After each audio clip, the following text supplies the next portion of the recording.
Since we got the first idea of making this game, and it's been almost 2 years now. But we started out, writing little plots, coming up with ideas and scenarios for the game, and we've been around the world, everywhere. Every city been thought of as the stage. But we came up with New York because we wanted to give people something that they could sort of rely to. People that are going to buy this game are living in Europe or in America, and everybody knows New York that's a city that they can in some way relate to. Then we thought it'd be really, really fun to give the Americans a war in their own backyard.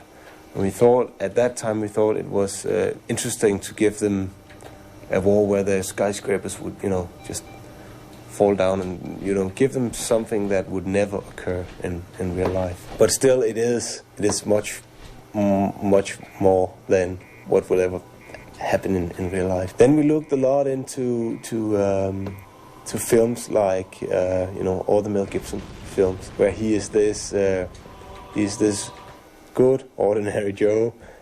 He doesn't really want to get involved in anything, but they force him into it, and eventually he has to take a stand. Mel Gibson and Bruce Willis is probably the characters that we've been looking into. Movies like Braveheart or The Patriot, or it's basically the same story. The levels are interconnected in a way. The primary targets on all the levels, that's what you have to take out in order to complete a level. The secondary targets, you don't have to take out the secondary targets in order to complete a level. But secondary targets in one zone is affecting how things work in the zone that leads up to this zone that you're in. So that means that you can actually go into a level and find a helicopter refueling station. If you take that out, you won't have helicopters annoying you anymore around the primary target in another zone. The game is divided into different chapters. Each chapter has different zones that you can choose which zone to take.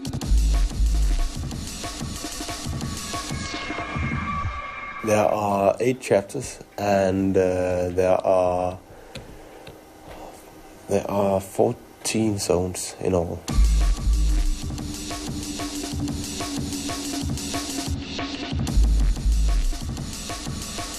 Really depends on who you are. A lot of people at the office, they like to play the game just having the guys follow you, just run through the levels. When they see the zombies, they just send them off.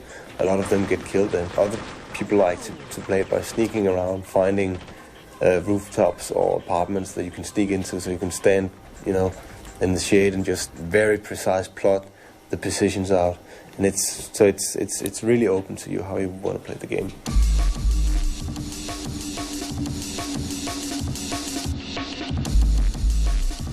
Gain charisma levels as you progress through the game by blowing up Soviet installations, taking Soviet bases, and so on and so on. We're actually sure that you'll be able to have more and more freedom fighters with you as you progress. Once the freedom fighters they get shot, they will stay wounded for a while, and you can actually recover them by giving them health packs. If they die, you don't lose your charisma points. You don't lose them when you lose a guy. So you can go out on the level and try to find other freedom fighters scattered around on the level and have them follow you.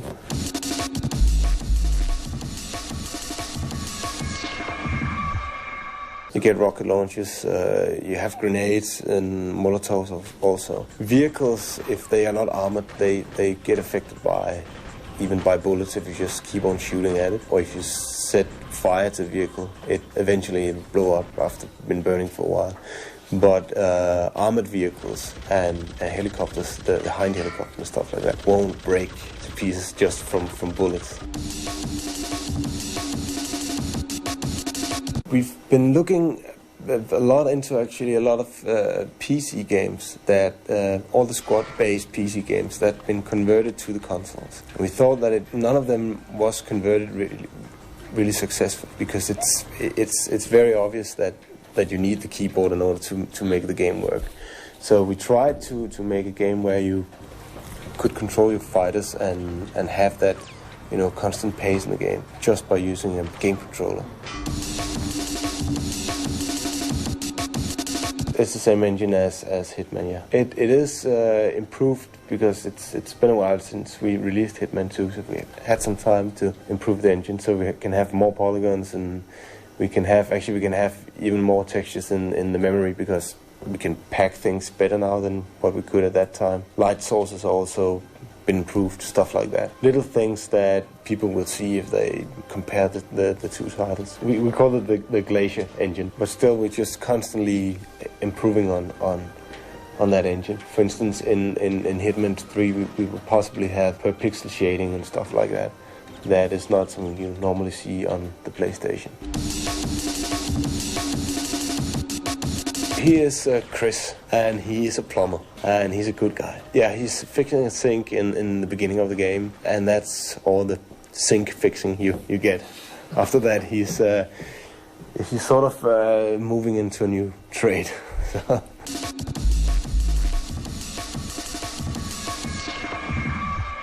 There are buildings that are very close to the Chrysler building, the Flatiron building, the buildings that people would recognize. They always placed somewhere in the backdrop, so you won't be able to enter the Chrysler building or whatever. But there are things that make you believe that this is New York, or at least some version of New York. There's a big television station close to the end in the game that is placed in an area that is very, very similar to Times Square, but it is not Times Square, and the streets are not divided in the same way as they are on Times Square. Just to avoid the people being able to actually blow up buildings that do exist, because all of a sudden it doesn't seem that fun anymore. From every mission that he has been out on, he retreats to the underground, to the New York underground.